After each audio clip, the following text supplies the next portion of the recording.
ಹೆಣ್ಣಿಗೆ ಹಠ ಗಂಡಿಗೆ ಚಟ ಒಳ್ಳೇದಲ್ಲ ಅಂಥೇಳಿ ನಮ್ಮ ಹಿರಿಯರು ಹೇಳ್ತಾರೆ. ಆ ಮಾತು ಈ ಘಟನೆಯಲ್ಲಿ ಅಕ್ಷರಶಃ ಸತ್ಯ ಆಗಿದೆ. ಏನದು ಕಥೆ, ಬನ್ನಿ ನೋಡ್ಕೊಂಡು ಬರೋಣ.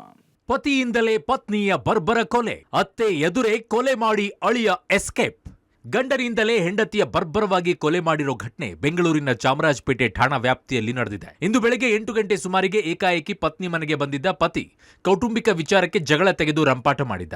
ನೋಡುತ್ತಿದ್ದಂತೆ ಚಾಕು ತೆಗೆದು ತನ್ನ ಪತ್ನಿ ಫಾತಿಮಾಗೆ ತಬರೇಜ್ ಪಾಷಾ ಚಾಕು ಇರಿದು ಎಸ್ಕೇಪ್ ಆಗಿದ್ದಾನೆ. 34 ವರ್ಷದ ಫಾತಿಮಾಳನ್ನ 9 ವರ್ಷಗಳ ಹಿಂದೆ ತಬರೇಜ್ ಪಾಷಾ ಮದುವೆಯಾಗಿದ್ದ.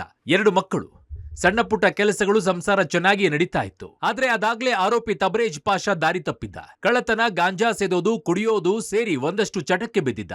ನಂತರ ಪತ್ನಿ ಜೊತೆಗೆ ಬಂದು ಪ್ರತಿದಿನ ಜಗಳ ಆಡೋದು ಮಾಡ್ತಾ ಇದ್ದ. ತಬರೇಜ್ ಪಾಷಾನ ಕಾಟಕ್ಕೆ ಬೇಸತ್ತಿದ್ದ ಫಾತಿಮಾ ಕೊನೆಗೆ ಆತನನ್ನ ಬಿಟ್ಟು ತವರು ಮನೆಗೆ ಬಂದು ವಾಸವಾಗಿದ್ಲು. ಇಷ್ಟಾದ್ರೂ ಫಾತಿಮಾಗೆ ಗಂಡನ ಕಿರುಕುಳ ತಪ್ಪಿರ್ಲಿಲ್ಲ. ಆಗಾಗ ಮನೆಗೆ ಬಂದು ಗಲಾಟೆ ಮಾಡಿ ಹೋಗ್ತಾ ಇದ್ನಂತೆ. ಆ ಗಲಾಟೆಯ ದೃಶ್ಯಗಳನ್ನ ಸೆರೆ ಹಿಡಿದು ಸೋಷಿಯಲ್ ಮೀಡಿಯಾದಲ್ಲೂ ಹಾಕ್ತಿದ್ನಂತೆ. ಮಕ್ಕಳಿಗೆ ಓದಿಸ್ಕೊಂಡು ಮನೇಲಿ ಬಿಟ್ಬಿಡು ಅಂತ ಹೇಳ್ತಾ ಇದ್ರು. ನಾವು ಬಿಟ್ಟಿಲ್ಲ ನೋಡಿ, ಈ ತರ ಇವತ್ತು ನಮ್ಗೆ ಬಂದು ಹಿಂಗ್ ಮಾಡೋನೆ. ನಾನೇ ಅವರು ಇಬ್ರೇ ಇದ್ದಿದ್ ಮನೆಯಲ್ಲಿ ಬಂದು ನಾನು ಯಾಕಪ್ಪ ನೀನ್ ಆಚೆ ಹೋಗ್ಬಿಡಪ್ಪ, ನೀನ್ ಆಚೆ ಹೋಗ್ಬಿಡು ಅಂದೆ. ಹೋಗ್ಲಿಲ್ಲ. ನನ್ಗೂ ಇದ್ ಮಾಡ್ಬಿಡ್ತೀನಿ ಅಂತ ಹೇಳಿ ನಾನು ಒಳಗಡೆನೆ ಕುತ್ಕೊಂಡ್ಬಿಟ್ಟೆ. ನಾನು ಒಂದು ಹ್ಯಾಂಡಿಕ್ಯಾಪ್, ಎದ್ ನಿಂತ್ಕೊಳಕ್ ಆಗಲ್ಲ, ಏನು ಇಲ್ಲ. ನಮ್ಮ ಮಗಿಗೆ ಹೊಡೆದ್ಬಿಟ್ಟು ಬಂದು ನನ್ಗೆ ಹೊಡೆದ್ಬಿಡ್ತೀನಿ ಅಂತ ಹೇಳಿದ.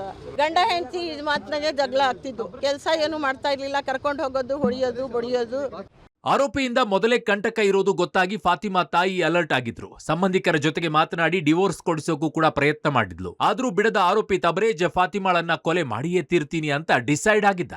ಆತ ಏನಾದ್ರೂ ಮಾಡಬಹುದು ಅಂತ ಫಾತಿಮಾ ತಾಯಿ ಮನೆಗೆ ಸಿಸಿಟಿವಿ ಅಳವಡಿಸಿದ್ರಂತೆ. ಇಂದು ಬೆಳಗ್ಗೆ ತಬರೇಜ್ ಬಂದು ಜಗಳ ತೆಗೆದಾಗ ವೀಲ್ ಚೇರ್ ನಲ್ಲಿ ಕೂತಿದ್ದ ತಾಯಿ ಅಸಹಾಯಕತೆಯಿಂದ ಕೂಗಾಡ್ತಾ ಇದ್ಲು. ಆದ್ರೂ ಬಿಡದ ಆರೋಪಿ ತಬರೇಜ್ ಪಾಷಾ ಚಾಕುವಿನಿಂದ ತಾಯಿಯ ಮುಂದೆಯೇ ಪತ್ನಿ ಫಾತಿಮಾಳನ್ನ ಹತ್ಯೆ ಮಾಡಿ ಹೋಗಿದ್ದಾನೆ. ತನಿಖೆಯ ವೇಳೆ ತಬರೇಜ್ ಮೇಲೆ ಒಂದಷ್ಟು ಕೇಸ್ಗಳು ಇರೋದು ಗೊತ್ತಾಗಿದೆ. ಸದ್ಯ ಕೊಲೆ ಕೇಸ್ ಸಂಬಂಧ ಆರೋಪಿ ತಬರೇಜ್ ಪತ್ತೆಗೆ ಪೊಲೀಸರು ಮುಂದಾಗಿದ್ದಾರೆ. Umesh, crime bureau, public TV.